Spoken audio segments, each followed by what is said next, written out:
everyone, I am Rebecca from ChemKnits, and I just placed my first ever official wholesale bare yarn order from KnitPicks. Today I'm going to talk a little bit more about some of the changes in bulk bare yarn purchases through KnitPicks and what options there are still available for customers on the retail site.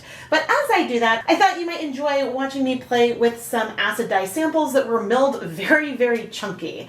I attempted to speckle with these dyes, which didn't really work very well. There was a lot of spread, but the overall colorways that have speckles and tonal variation are really beautiful. Before I talk more about the changes I've observed for KnitPicks customers when it comes to ordering bulk bare yarn, I want to disclose I am a KnitPicks affiliate marketer, and I do earn commission when people make purchases through the affiliate links that I have in the descriptions of almost all of my videos. All of the information I am sharing in this video is based on my own personal observations, thoughts, and opinions, and I have not reached out to KnitPicks for any answers to any questions or anything I may pose in this video. For almost as long as I could remember, KnitPicks offered some bulk bare yarn purchases through their retail website for 15% off a 20-pack of bare yarn. Unfortunately, these bulk packs are no longer available on the KnitPicks retail website because they have recently launched a bare yarn wholesale program for their indie dyer customers who are business owners and sell their hand-dyed yarn. Through the new wholesale portal on the KnitPicks website, all bare yarn is available for 20% off a 20-pack, 30% off a 50-pack, and then select bases are available at 40% off a 100-pack. And it is a 100-pack that I ordered this morning. I just ordered a 100-pack of Stroll fingering weight yarn, which is the yarn I am dyeing in this time lapse here and is one of my favorite yarn bases that KnitPicks has. I've talked a little bit over on my Patreon about some of the recent KnitPicks price increases and how I was considering swapping suppliers, but these new wholesale discounts mean that all of a sudden the yarn is more affordable than it was even before the price increases for me buying in the quantities that I typically purchase their yarn. And so I'm very excited about that because all of the original wool-based yarn that I started using for this channel has been from KnitPicks. And because I started dyeing with their yarn, I have this loyalty to them. And so I'm very excited that I can now get the yarn at still a reasonable price. The thing that is a little bit more challenging now is for non-business owner dyers who like to buy the bare yarn in bulk. As of now, September 2022, there isn't an option to buy a 20-pack of bare yarn through the retail website anymore.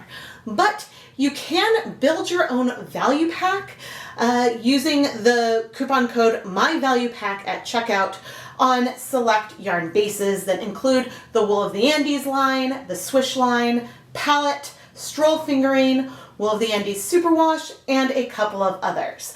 The individual bare yarns aren't listed under the Build Your Own Value Pack section, but if you add the corresponding bare yarn version, which is its own SKU, its own page, that does seem to work for 20% off 10 skeins or more of one of those yarn bases. Now this is subject to change at KnitPicks' discretion, but at least for now there is a bridge for those of you who like to buy some of these bases in bulk, but don't have your own dyeing business. I have a blog post on my website, which I will link down below, where I go through a little bit more about these changes and my thoughts on the changes. The positive is for people like me who buy some of these yarn bases in bulk. We can now get better prices, better discounts.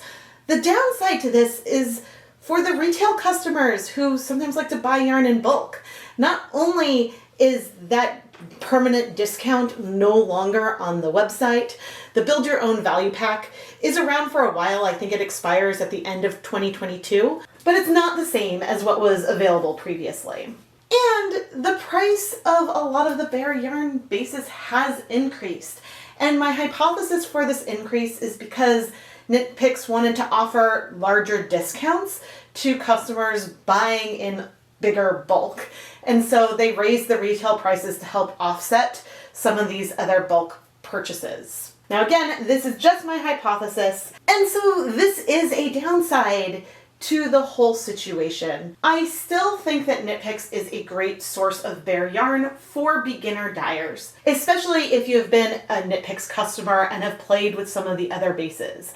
I know that when I was starting off, I loved to be able to get a solid black in the same yarn base as a bare yarn that I was dyeing with food coloring, so then I could mix those together for some color work.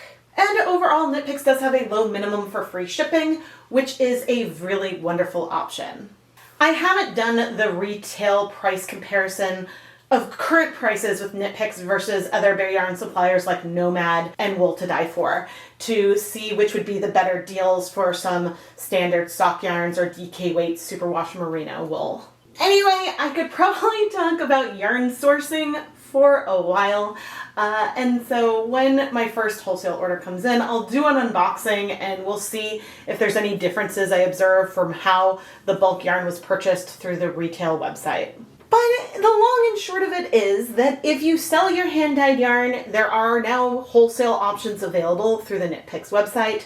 The free shipping minimums are a lot higher than the retail purchases, but if you're buying a pack of 100, you hit that minimum easily.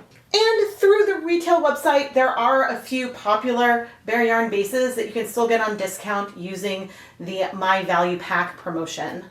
And presumably, when there are coupon codes on the KnitPicks website, those will apply to the bare yarn there. Although I suppose it's also worth noting that KnitPicks retail coupons don't work in the wholesale portal. And as for the yarn that you just watched me dye, I think that it is a lot of fun. I really like the way that we got this charcoal gray with the black speckles. That isn't what I initially thought I was going to be going for, but I love how it turned out. And the yellow as well does not feel super speckly, but I do love the tonal variation that we have in that colorway. I am Rebecca from ChemKnits, and thank you so much for watching.